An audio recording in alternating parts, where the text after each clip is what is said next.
Hello singers, welcome back, or if this is your first time, welcome. I'm so glad that you're here singing with us today.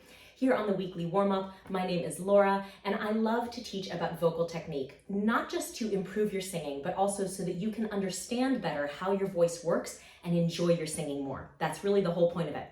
Today we're talking about one of the really common misconceptions about vocal technique, the idea of singing from the diaphragm. A lot of times I see singers who have a lot of problems because they feel like they're really trying to activate the diaphragm, and in fact this is leading to a lot of tension and inefficiency in the breath, which is what they're trying to avoid in the first place. So I'm going to explain what's going on, and we're going to learn a really simple exercise to help make sure that the diaphragm is working as it's supposed to, but also that we're not creating additional tension in unrelated muscles.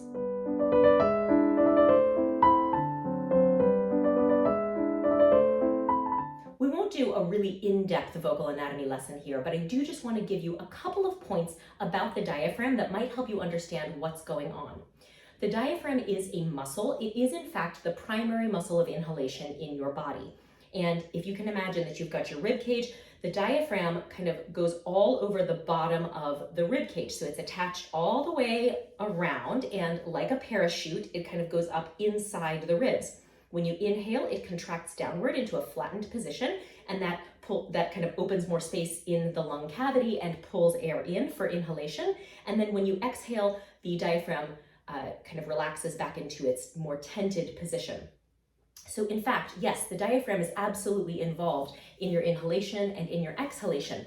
The problem with it though is that when we hear the phrase sing from your diaphragm, we feel like we need to intentionally do something with that muscle. And the problem is the diaphragm is not a muscle like your bicep that you can sort of control and feel its movement. And unfortunately, because the diaphragm is near the upper abdominals, like your six-pack muscles, we tend to confuse those muscles and kind of flex or clench the abs when we are trying to create activity in the diaphragm. So here are just a couple thoughts. Number one, the diaphragm is doing its thing without you thinking about it. So yes, you do sing from your diaphragm, but you don't have to make that happen. And in order to support the movement of the diaphragm, the muscles of the abdomen that we actually want to activate are lower down. So my belly button is right here at the button of my pants, and I want to make sure that if I am using muscles of the abdomen to support that kind of upward movement of the diaphragm on exhalation, I'm using these ones down here and not clenching or flexing these muscles in the upper part of the abdomen. Before we go on into the exercise, just take a second to make sure that you're subscribed to the channel. It would mean so much to me. It really does help the channel, and it helps to make sure other singers like you can find us. So thank you for doing that. And now on to the exercise. So this exercise is extremely simple. All we're going to do is put one hand above and one hand below the belly button.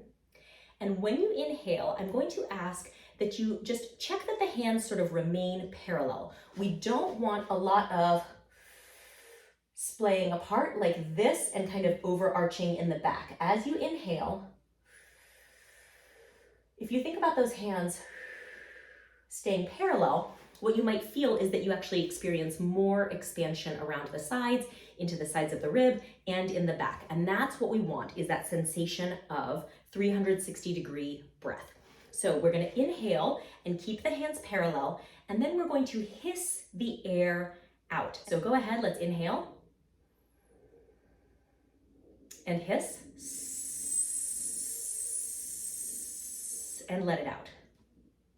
Okay, so first question, did you feel a whole lot of pressure? Was the sound really hard? If it was, what you may be doing is actually creating a lot of closure up here. That has nothing to do with your breath apparatus and is absolutely an unhelpful thing.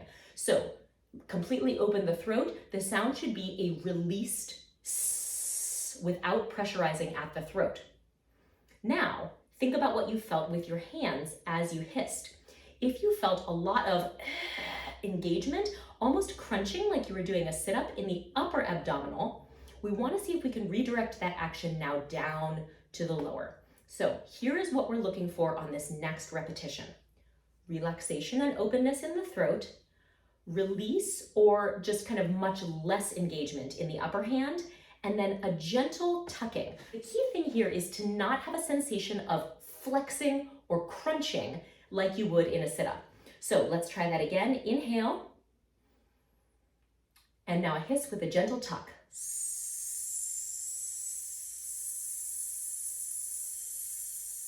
And let it out. So as we are activating these lower abdominals, what we are doing is actually just gently contracting through the lower abdominals, and that's also going to target a little bit of the pelvic floor to just gradually lift the viscera, your guts, up underneath the diaphragm and just support it in its upward movement.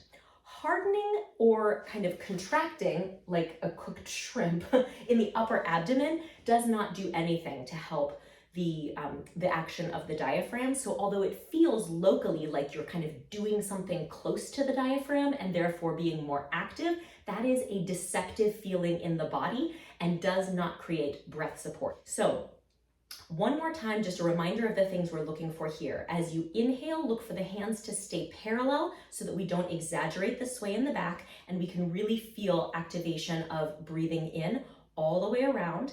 And then on the hiss, open in the throat, released here in the upper abdomen. And for my perfectionists out there, this does not have to be completely jelly belly, just less than the lower. And then in the lower abdomen, that gentle tuck in and up. So one last time, inhale, hiss and tuck.